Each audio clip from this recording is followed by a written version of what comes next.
வணக்கம். நான் உங்கள் ஜெயா. இன்றைக்கி நம்ம இந்த வீடியோவில் த வேர்ல்ட் வார்ஸ், அதாவது முதல் உலகப்போர், இரண்டாம் உலகப்போர், அதுக்கப்புறம் சோஷியல் செக்யூரிட்டி, அதாவது சமுதாய பாதுகாப்பு திட்டங்கள் என்னெல்லாம் இங்கிலாந்தில் நடந்தது அப்படின்றத இங்கே பார்க்கலாம் வாங்க.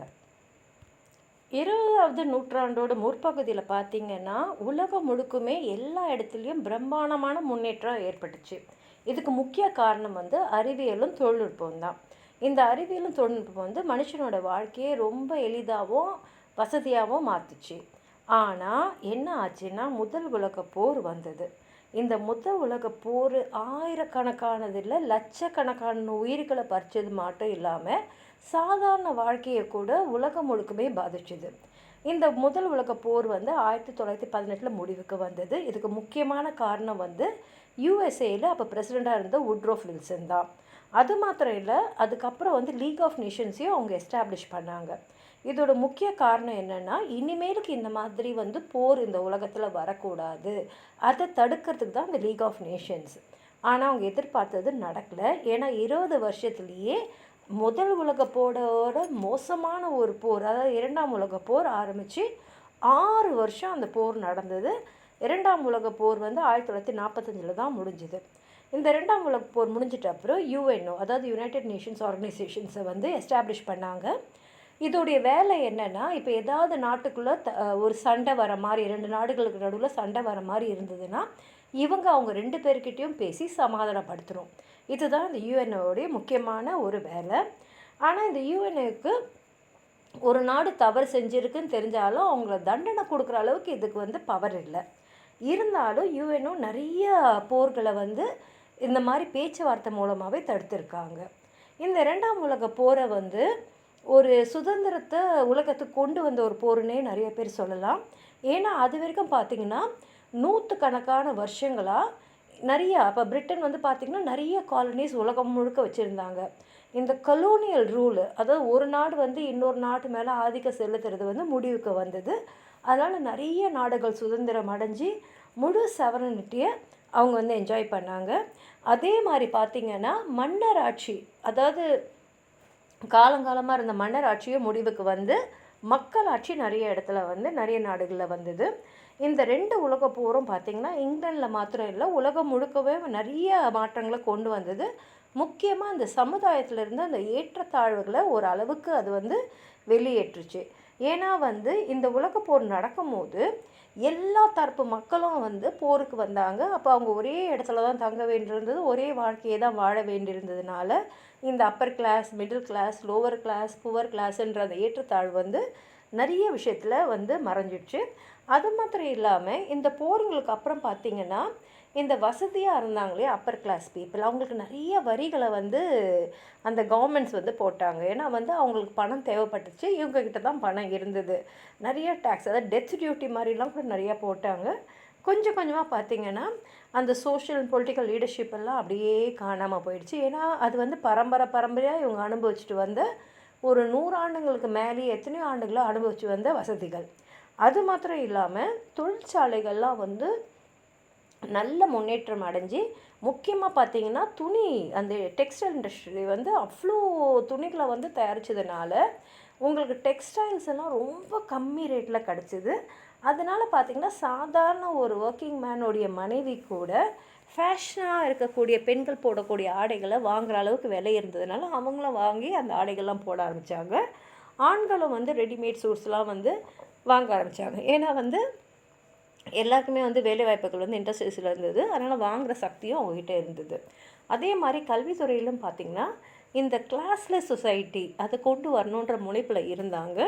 இந்த 2 போர்களும் முடிஞ்சிட்ட அப்புறம் பார்த்திங்கன்னா எல்லா தரப்பு மக்களும், அதாவது ஒர்க்கர்ஸோடைய மகன்களும் கூட ஆக்ஸ்ஃபர்ட், கேம்பிரிட்ஜ், லண்டன் மற்ற யூனிவர்சிட்டிஸ்லாம் ஸ்காலர்ஸாக ஸ்டூடெண்ட்ஸாக போய் சேர்ந்தாங்க. 1919 பார்த்திங்கன்னா 1919 பார்த்திங்கன்னா பிரிட்டிஷ் யூனிவர்சிட்டிஸ் அது வரைக்கும் வெறும் மிடில் அண்ட் அப்பர் கிளாஸ் ஸ்டூடெண்ட்ஸை மட்டும்தான் சேர்த்துட்டு இருந்தாங்க. இப்போ எல்லா தரப்பு மக்களும் போய் அங்கே படிக்கக்கூடிய, வேலை செய்யக்கூடிய சூழ்நிலை ஏற்பட்டுச்சு. இந்த போர்கள்லாம் முடிஞ்சிட்டப்புறம் பார்த்திங்கன்னா ஃபேஷன் ட்ரெஸ்ஸஸ்லாம் நிறைய வர ஆரம்பிச்சிச்சு. அதுக்கு முன்னாடி பார்த்திங்கன்னா பெண்கள் அவங்களுடைய உடலை முழுக்க மறைக்கிற மாதிரி தான் அவங்க பெட்டிகோட்ஸ், ஆங்கிள் லென்த் ட்ரெஸ்ஸஸ்லாம் போட்டிருந்தாங்க. ஆனால் இப்போ பார்த்திங்கன்னா நல்ல மெலிசான உள்ளாடைகள், அப்புறம் ஸ்கர்ட்ஸ்லாம் வந்து முழங்கால் வரைக்கும் இருக்கிற மாதிரி ஆடைகள்லாம் போட ஆரம்பித்தாங்க.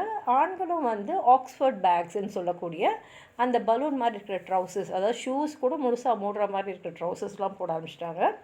அதுக்கப்புறம் இன்னொரு முக்கியமான சமுதாய மாற்றம்னு பார்த்திங்கன்னா, வீட்டு வேலை செய்கிறதுக்கு ஆட்கள் கிடைக்கவே இல்லை. ஏன்னா பெண்கள் எல்லாமே வந்து ஃபேக்ட்ரிஸ்க்கும் ஆஃபீஸுக்கும் வேலை போனதுனால அவங்க வீட்டு வேலைக்கு வரலை. அதனால் என்ன ஆயிடுச்சுன்னா, லாயர்ஸ், டாக்டர்ஸ் இவங்களோட மனைவிகள்லாம் வந்து அது வரைக்கும் ஒரு சொகுசான சுகமான வாழ்க்கையை வாழ்ந்தவங்க இப்போ அவங்க வீட்டு வேலையை அவங்களே செய்ய வேண்டிய கட்டாயத்துக்கு தள்ளப்பட்டாங்க. 2ஆம் உலகப் போர் வந்து உலகத்தோடைய அந்த லிவிங் அண்ட் திங்கிங் இது 2த்தையுமே மாற்றுச்சுன்னு சொல்லலாம். ஏன்னா வந்து அதுக்கப்புறம் உலகப் போருக்கு அப்புறம் வந்து எல்லா அரசுமே கவர்மெண்ட்ஸுமே வந்து இந்த பணக்காரங்களுக்கும் ஏழைங்களுக்கும் இருந்த இடைவெளியை எந்த அளவுக்கு குறைக்க முடியுமோ அந்த அளவுக்கு குறைக்கிறதுக்கான நிறைய விஷயங்களை வந்து செஞ்சாங்க. அதுக்கு முன்னாடி இந்த லாசஃபேர் எல்லாம் போயிட்டு எல்லாமே நேஷ்னலைசேஷன் கொண்டு வந்தாங்க. அதாவது எல்லாமே வந்து அரசுடைமையாக்கிட்டே இருந்தாங்க. இப்போ பேங்க் ஆஃப் இங்கிலாண்டுக்கிட்ட வந்து 17,000 ஸ்டாக் ஹோல்டர்ஸ் இருந்தாங்க. அவங்களுக்குலாம் வேண்டிய காம்பன்சேஷனை கொடுத்துட்டு அதை வந்து போர்ட் ஆஃப் கவர்னர்ஸ் இவங்களை அப்பாயிண்ட் பண்ணது கவர்மெண்ட் அது கீழே கொண்டு வந்தாங்க. அதே மாதிரி பார்த்திங்கன்னா கோல், கேஸ், அப்புறம் வயர்லெஸ் அண்ட் ஏர் டிரான்ஸ்போர்ட் இது எல்லாமே ஸ்டேட்டோட கண்ட்ரோலுக்கு வந்துடுச்சு. அதே மாதிரி அக்ரிகல்ச்சர் மெத்தட்ஸ், அப்புறம் அதை மார்க்கெட் பண்ணுறது, அப்புறம் ஃபேக்ட்ரிஸை வந்து எஸ்டாப்ளிஷ் பண்ணுறது, அப்புறம் ரா மெட்டீரியல் சப்ளை பண்ணுறது எல்லாமே கவர்மெண்ட் கீழே வந்தது.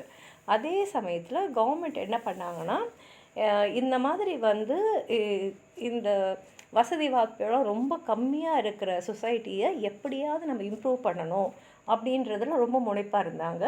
அதுக்கு என்னென்னலாம் ஸ்டெப்ஸ் எடுக்க முடியும், அதுக்கு எவ்வளோ செலவாகும்னு பார்க்கும்போது அந்த அளவுக்கு பொருளாதாரம் இருக்கணும்னா எல்லோருடைய வருமானமும் எவ்வளோ இருக்குன்றத ஒரு கண்ட்ரோல் வந்து கவர்மெண்ட் கிட்ட வரணும் அப்படின்றதுக்கான முயற்சிகளை அவங்க செஞ்சாங்க. 2ஆம் உலகப் போர் முடிஞ்ச உடனே ஜென்ரல் எலெக்ஷன்ஸ் வந்து 1945 நடந்து லேபர் பார்ட்டி வந்து ஜெயிச்சு கிளெமெண்ட் அட்லி வந்து பிரைம் மினிஸ்டராக வந்தார். அப்போ வந்து லேபர் ஆக்ட் வந்து நிறைய கவர்மெண்ட் வந்து நிறைய ஆக்ட்ஸை வந்து கொண்டு வந்தாங்க. எல்லாமே வந்து மக்களுடைய நலனை கருதியே கொண்டு வந்தாங்க. இவங்க கொண்டு வந்த ஃபேமிலி அலவன்ஸ் ஆக்ட் பார்த்திங்கன்னா, எந்த குடும்பத்தில் 2 இல்லை அதை விட அதிகமாக இருக்கிற பள்ளிக்கு போகிற பசங்களாம் இருந்தாங்கன்னா அவங்களுக்கு ஒரு அலவன்ஸ் கொடுத்தாங்க. ஏன்னா அப்போ தான் அவங்க குழந்தைங்கள பள்ளிக்கு அனுப்புவாங்க, அவங்களுக்கு கல்வி அறிவு கிடைக்கும்ன்றதுக்காக. அதே மாதிரி 1946 நேஷ்னல் இன்சூரன்ஸ் ஆக்ஷன் கொண்டு வந்தாங்க. இதன் மூலமாக அவங்க என்ன பண்ணாங்கன்னா, ஒர்க்கர்ஸ், எம்ப்ளாயீஸ் எல்லார்ட்டையும் இன்சூரன்ஸாக பணம் வந்து ஏற்கனவே வசூலிச்சிருந்த அமௌண்ட்டை கொஞ்சம் அதிகமாக்குனாங்க. அதே மாதிரி ரிட்டையர்மெண்ட் பென்ஷன்ஸையும் அதிகமாக்குனாங்க. அப்போ தான் வந்து வயதான காலத்தில் வந்து எதிர்காலத்தில் நம்ம என்ன செய்வோன்ற பரிதவிப்பு அந்த வயதானவர்களுக்கு வராது அப்படின்ற ஒரு எண்ணத்துக்காக. இன்னொன்று என்ன பண்ணாங்கன்னா, நேஷ்னல் ஹெல்த் சர்வீஸ் ஆக்ட்னு ஒன்று கொண்டு வந்தாங்க. இது மூலமாக வந்து எல்லா மருத்துவ வசதியுமே வந்து இலவசமாக்குனாங்க ஒரு சில விஷயங்களை தவிர. அதாவது ஆப்டிக்கல் அண்ட் டென்டல் ட்ரீட்மெண்ட்டுக்கு கண்ணுக்கும் பல்லுக்கும் மாத்திரம் கொஞ்சம் பணம் வந்து வசூல் பண்ணுற மாதிரியும் மற்ற எல்லா மருத்துவமும் வந்து இலவசமாக மக்களுக்கு வழங்கப்பட்டுச்சு. இதனால் கோடிக்கணக்கான மக்களுடைய ஹெல்த் வந்து நல்ல வந்து முன்னேற்றம் அடைகிறதுக்கும் ஏழை மக்களுக்கும் வந்து நல்ல மருத்துவ சேவை கிடைக்கிறதுக்கும் இது உதவியாக இருந்தது. இன்னொரு ஆக்டை கவர்மெண்ட்டில் வந்தது வந்து நேஷ்னல் அசிஸ்டண்ட் ஆக்ட். இது மூலமாக அவங்க என்ன பண்ணாங்கன்னா, நேஷ்னல் அசிஸ்டண்ட் போர்டு ஒன்றை வந்து ஏற்படுத்தினாங்க. இது மூலமாக வந்து உதவி தேவைப்படுற அந்த குடும்பங்களுக்கு ஒரு வருமானம் வரத்துக்கு என்ன செய்யலாம் அப்படின்றதெல்லாம் பார்த்தாங்க. அதே மாதிரி ஏழை மக்களுக்கெல்லாம் வந்து கல்வி அடையிறதுக்கும் வழி செஞ்சாங்க. 1950 வந்து லேபர் மினிஸ்ட்ரி போயிட்டு அவங்களுக்கு அப்புறம் கன்சர்வேட்டிவ் கவர்மெண்ட்ஸ் வர ஆரம்பித்தாங்க. ஆனாலும் அவங்களும் வந்து லேபர் கவர்மெண்ட் செஞ்ச நிறைய சீர்திருத்தங்கள், மக்களுக்கான நல்ல பணிகள் எல்லாத்தையுமே தொடர்ந்தே செஞ்சாங்க. கன்சர்வேட்டிவ் கவர்மெண்ட் வந்து ஆண்டனி ஈடன் கீழே வந்து ஸ்லம் கிளியரன்ஸ் ஸ்கீமை கொண்டு வந்தாங்க.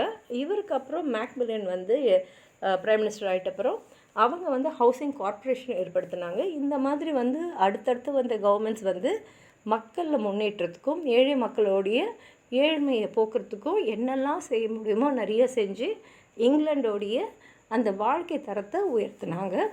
இதுக்கு மேலே ஏதாவது சொல்லணும்னு நினச்சிங்கன்னா கீழே இருக்கிற கமெண்ட் பாக்ஸில் எழுதுங்க. இந்த வீடியோவை லைக் பண்ணுங்கள், உங்கள் ஃப்ரெண்ட்ஸோடு ஷேர் பண்ணுங்கள். சப்ஸ்கிரைப் பண்ணாதவங்களாம் ப்ளீஸ் சப்ஸ்கிரைப் பண்ணி சப்போர்ட் பண்ணுங்கள். நன்றி.